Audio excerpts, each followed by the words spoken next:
Hi mga day, nalang ko i-share nga video about aning mangosteen, no?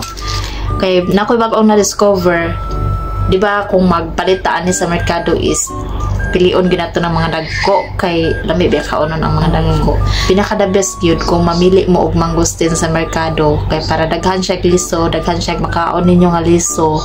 Dapat pilion gyud ninyo ang kani siya.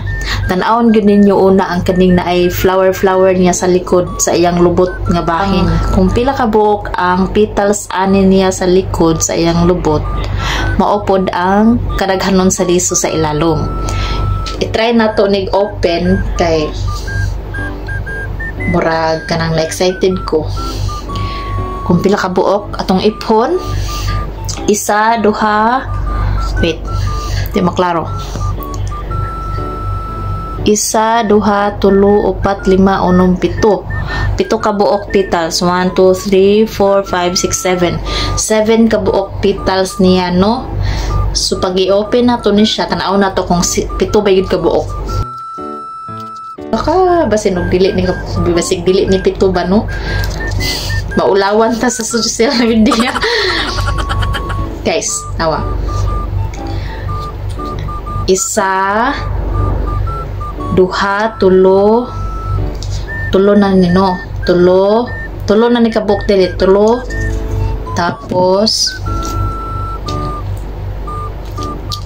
upat,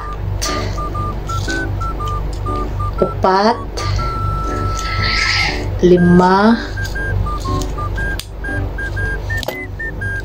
unom, pito. Guys, tinuod yan siya.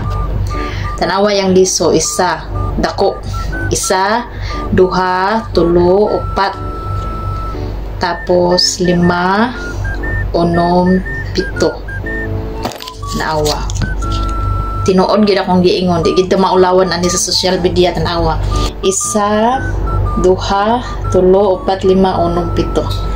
So, sakto gid siya. So, kung mamili mo og kanang mangosteen, kung mamalit gani mo og mangosteen sa merkado, tamis.